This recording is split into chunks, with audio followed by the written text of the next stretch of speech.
अफगानिस्तान में तालिबान की कार्रवाइयों के दारुल-हुकूमत काबुल में अवाम पर भी बराह रास्त असरात मुरतब हो रहे हैं। खौफ का शिकार लोग मीडिया से बात करने से गुरेजा हैं। हमारे नुमाइंदे एजाज सैयद इस वक्त काबुल में मौजूद हैं। आइए उनसे जानते हैं कि लोग क्या सोच रहे हैं। एजाज, इस वक्त आप कहाँ पर मौजूद हैं और लोग अफगानिस्तान की सूरत हाल पर क्या बात कर रहे हैं? जिस वक्त हम अफगानिस्तान के दारुल-हुकूमत काबुल के सबसे मसरूफ़ बाज़ार शहर नौ में मौजूद हैं। शहर नौ में मामूलात ज़िंदगी चल रहे हैं।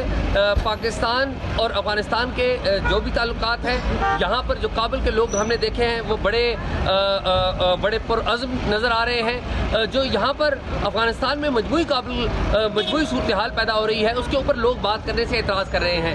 लेकिन हम कोशिश करते हैं कि कुछ लोगों से बात करें और जानें कि इस वक्त जो अफगान कौम है वो क्या सोच रही है। ये क्या नाम है आपका? मेरा नाम आर्यन। तो आर्यन, ये बताइए कि क्या करते हैं आप और क्या बैकग्राउंड आपका? बैकग्राउंड कुछ नहीं, मेरा यहाँ पे शॉप है, तो शूज़ की शॉप है यहाँ पे। अभी यहाँ का माहौल इतना सही नहीं है, इस वजह से काम भी नहीं है। यहाँ पे काउंट डाउन हुआ है। किसी जगह पे भी आप जाएँ, काम किसी जगह पे भी नहीं। और ओवरऑल सिक्योरिटी की वजह से भी खौफ है? सिक्योरिटी तो मेरे ख्याल में नहीं है। तो मुस्तकबिल क्या देखते हैं आप? मेरे ख्याल में तो मैं तो ज़ीरो ही देखता हूँ, और तो कुछ नहीं मुस्तकबिल यहाँ बम ब्लास्ट चीज़ों के अलावा और कुछ नहीं। आपकी तालीम क्या है आर्यन? फर्स्ट ईयर के नौजवान आर्यन ये यहाँ की सूरत हाल के ऊपर बात करते हैं, और जब इनसे पूछें कि मुस्तकबिल क्या है तो इन्हें कोई उम्मीद नज़र नहीं आ रही। तालिबान ने अमरीकी फ़ौज की छोड़ी हुई 700 गाड़ियों और गोला बारूद पर कब्जा कर लिया है। तालिबान के कब्जे में 80 से ज़ायद अमरीकी गाड़ियां हो सकती हैं। 700 से ज़ायद गाड़ियों का तखमीना इन वीडियोज़ की बुनियाद पर लगाया गया है जो सोशल मीडिया पर सामने आई।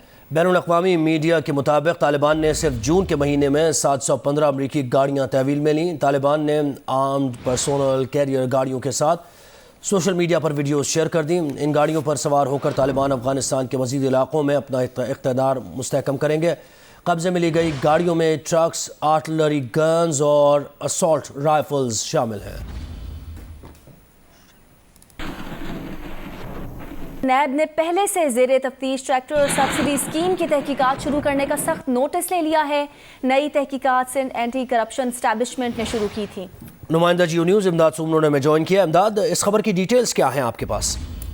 जी बिल्कुल, ये नैब ने सिंध एंटी करप्शन एस्टैब्लिशमेंट की जानिब से नैब में पहले से एक ज़ेरे तफ्तीश ट्रैक्टर सब्सिडी स्कीम की तहकीकात शुरू करने का सख्त नोटिस ले लिया है। इस हवाले से मैं आपको बताऊं कि नैब रावलपिंडी हुकाम की जानिब से चेयरमैन सिंध एंटी करप्शन को खत लिखकर मामले की तफसीलात भी तलब की गई है। नैब रावलपिंडी की जानिब से चेयरमैन सिंध एंटी करप्शन को नैब ऑर्डिनेंस की शिक 18D का हवाला देकर वाज़ेह किया गया है कि किसी भी मामले की तहकीकात अगर नैब करती है तो उसकी तहकीकात को कोई और तहकीकाती एजेंसी नहीं कर सकती, और कानून के मुताबिक नैब के ज़ेरे तफ्तीश मामले की तहकीकात दूसरी एजेंसी नैब चेयरमैन की इजाजत के बाद ही कर सकती है। इस हवाले से ट्रैक्टर सब्सिडी स्कीम नैब रेफरेंस पर नैब की तहकीकात के दौरान ही सिंध हुकूमत के मातहत सिंध एंटी करप्शन ने इंक्वायरी भी शुरू करके रिकॉर्ड तलब कर लिया था। नैब इसकी तफसीलात यह है कि नैब रावलपिंडी की जानिब से सिंध ट्रैक्टर सब्सिडी स्कीम में 80 करोड़ रुपए की मुबैना खर्च वर्त पर रेफरेंस दायर किया गया था, जिसकी तहकीकात भी जारी थी, और तीन मुल्जमान की जानिब से प्ली बार्गेन करने के बाद अचानक महकमा एंटी करप्शन सिंध की जानिब से इसी मामले पर इंक्वायरी की गई थी, जिसका नोटिस ले लिया गया है। जी रिपोर्टर द न्यूज़ इमदाद सुमनो हमें डिटेल्स दे रहे थे, बहुत शुक्रिया आपका।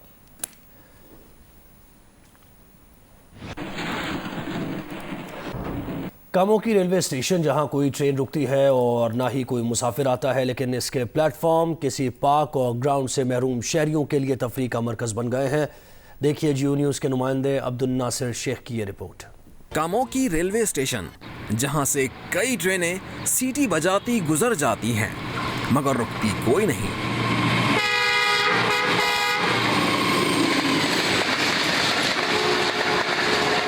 ट्रेन नहीं रुकती तो क्या हुआ, कामोगी के बासियों ने रेलवे स्टेशन की रौनकें मांझ नहीं पड़ने दी। कहीं बच्चे क्रिकेट खेल रहे हैं तो कहीं नौजवान सैर को निकले हैं तो कहीं बुजुर्ग ताश से दिल बहला रहे हैं। कामोगी स्टेशन ते वीरानी फैली हुई है, गड्डियां ना रुकन दी वजह तो इत्थे उम्र सीधा लोग आके बैठ के गपशप मारते हैं, कुछ लोग इत्थे बैठ के ताश खेलते हैं। नौजवानों का कहना है कि वो जानते हैं कि ट्रैक पर खेलने से जानी नुकसान का खतरा है, लेकिन खेलने का कोई मैदान नहीं तो वो खेलने कहाँ जाएं? रेलवे स्टेशन पर क्रिकेट खेलने आते हैं। उसकी वजह ये है कि हमारे पास और कोई ग्राउंड नहीं है कामोगी में खेलने के लिए, तो यहाँ पे हादसा होने का हमें बहुत ज़्यादा डर रहता है। हमारे इधर कामोगी में वॉकिंग ट्रैक नहीं है, जिसकी वजह से हमें इधर प्लेटफार्म में वॉक करने के लिए आना पड़ता है और इधर बहुत सारा ख़तरा होता है कि ट्रेन के साथ हादसा ना हो जाए।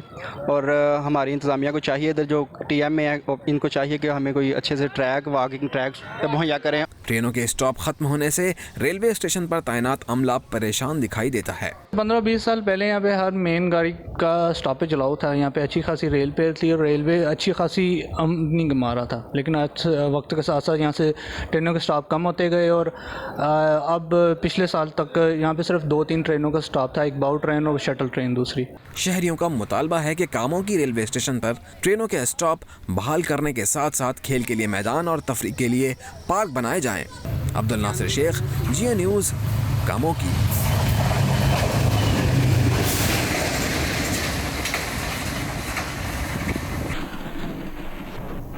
अभी आपको बताएं, सिंध के शहरी इलाकों से नाइंसाफ़ी के खिलाफ कराची में MQM पाकिस्तान की रैली निकाली जा रही है। रैली बरास्ता कारसाज रोड शाराय फैसल से होती हुई प्रेस क्लब पर ख़त्म होगी। रैली के इख्तिताम पर MQM के रहनुमा खिताब करेंगे। इस वक्त इस रैली का आगाज़ हो चुका है। सिंध के शहरी इलाकों से नाइंसाफ़ी के खिलाफ कराची में MQM पाकिस्तान की रैली निकाली जा रही है। नुमाइंदा जियो न्यूज़ कसीम सईद ने हमें ज्वाइन किया। कसीम, रैली कहाँ पहुँची है? कसीम सही से रबता मुनक़ता हुआ है। सिंध के शहरी इलाकों से नाइंसाफ़ी के ख़िलाफ़ कराची में MQM पाकिस्तान आज रैली निकाल रही है और रैली का रूट कारसाज रोड से शाराय फैसल से होती हुई है प्रेस क्लब पर ख़त्म होगी और इख्तिताम पर MQM के रहनुमा इस रैली से खिताब करेंगे। सेहत कार्ड प्लस से सुबह खैबर पख्तूनख्वा में 7 माह के दौरान 2,50,439 मरीजों का मुफ्त इलाज किया गया। द न्यूज़ में शाया होने वाली अरशद अजीज़ मलिक की रिपोर्ट के मुताबिक 1,74,388 मरीजों ने प्राइवेट अस्पतालों से इलाज कराया। सिर्फ 76,052 मरीजों ने सरकारी अस्पतालों का रुख किया। 7 अरब 20 करोड़ रुपए मुख्तलिफ अस्पतालों को इलाज की मद में अदा किए गए। रवा माली साल 70 लाख से ज़ायद ख़ानदानों के लिए 23 अरब रुपए मुख्तस किए गए थे। जमशुदा अजला में सेहत इंश्योरेंस सहूलत बढ़ाकर 10 लाख रुपए कर दी। स्टेट लाइफ इंश्योरेंस कंपनी 13 अरब में से 5 अरब 80 करोड़ रुपए वापस करेगी। वज़ीर आला खैबर पख्तूनख्वा महमूद खान का कहना है कि तहरीक इंसाफ का फ्लैगशिप मंसूबा है। मुफ्त इलाज से लोगों का मयार ज़िंदगी बेहतर होगा, गुर्बत में कमी आएगी।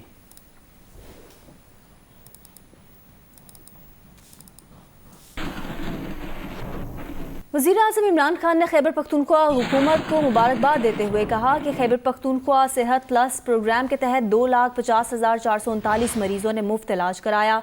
एक बयान में वज़ीर आज़म ने कहा कि ये नया पाकिस्तान है जिसकी तरफ हम बढ़ रहे हैं। ये अल्लामा इकबाल और कायदे आज़म का विजन था।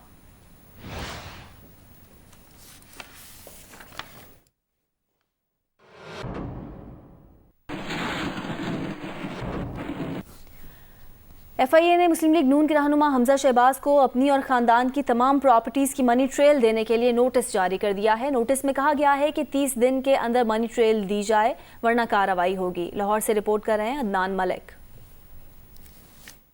FIA में मुस्लिम लीग नून के रहनुमा हमजा शहबाज के खिलाफ मनी लॉन्ड्रिंग की तहकीकात जारी हैं।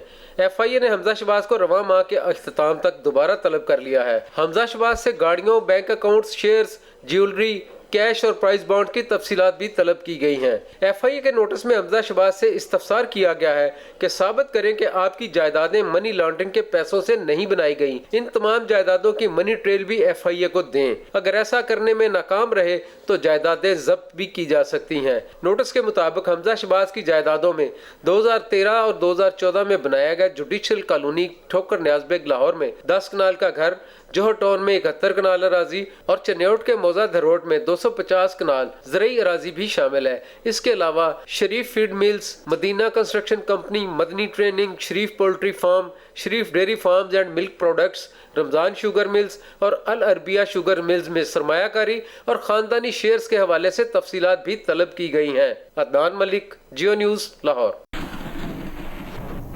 मुस्लिम लीग नून की तर्जुमान मरियम औरंगजेब की हमजा शहबाज को FIA का नोटिस भिजवाने की मजम्मत। एक बयान में कहा कि इमरान साहब फैसला कर लें कि एक ही इल्ज़ाम में कितनी बार हिरासा करेंगे। हर असासा इलेक्शन कमीशन FBR में जाहिर शुदा है, जिस पर आज तक एतराज़ नहीं हुआ।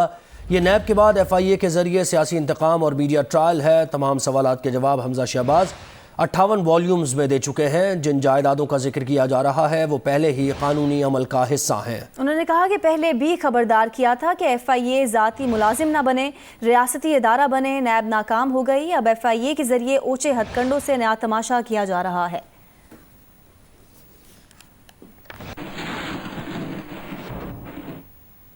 इस वक्त ढडियाल आज़ाद कश्मीर में वज़ीर मवासिलात मुराद सईद जलसे से खिताब कर रहे हैं। बहुत है मेरे पाकिस्तानियों, अभी यहाँ पे एक फोन कॉल की बैरिस्टर साहब ने बात की। वो जमाना क्या कि जब एक फोन कॉल पे आपको डू मोर का हुक्म मिलता था। वो जमाना क्या कि जब एक फोन कॉल पे आपको अड्डे देने पड़ते थे। आज इमरान खान वजीर आजम है जो गैरत की बात करता है, जो खुददारी की बात करता है, जो नो मोर की बात करता है। मेरे पाकिस्तानियों, दूसरी बात इसी हवाले से, डडियाल के बहुत सारे हमारे बाहर दुनिया में रहने वाले लोग हैं, बहुत सारे यहाँ पे ओवरसीज हैं जो मेहनत मजदूरी करते हैं। आप उनसे पूछे कि जब यहाँ पे ये साबिक हुक्मरान जाते थे और झुके हुए सर होते थे, डूमोर के हुक्म होते थे, तो उनके ऊपर क्या गुजरती है जरा आप उन लोगों से पूछे जो बाहर रह रहे हैं कि ये तो खुद गैरतमंद लोग हैं, खुददार लोग हैं, लेकिन जब हुक्मरान बेगैरत हो, खुददारी ना हो, तो उन लोगों की भी सर झुक जाते हैं। आज अल्लाह का शुक्र है, खुददार और गैरतमंद लीडर मिला है, इसलिए सब सर उठा के दुनिया में जी रहे हैं। एक और अहम इशू मेरे डडियाल के लोगों, हमने एक फैसला किया, इमरान खान ने और अली अमीन गंडापुर साहब ने भी, कि जितने भी हमारी ओवरसीज हैं उनको वोट का हक मिलना चाहिए। जब ये फैसला हुआ, ढडियाल आज़ाद कश्मीर में वफाकी वजीर मुराद सईद जलसे से खिताब कर रहे थे। पीपल्स पार्टी के सेनेटर शहरी रहमान कहती हैं कि बजट के नताइज कीमतों में इजाफे की सूरत में आना शुरू हो गए हैं। एक दिन पेट्रोल तो दूसरे दिन बिजली के निर्खों में इजाफा किया जा रहा है। एक बयान में उनका कहना था कि आप बिजली ही नहीं दे रहे तो कीमतों में इजाफा क्यों कर रहे हैं, बिजली के निर्खों में इजाफा वापस किया जाए। सबसे हैरानकुन बात यह है कि अब एक ऑर्डिनेंस वफाकी हुकूमत को बगैर किसी मुशावरत के बिजली की कीमतों में इजाफे का इख्तियार देता है।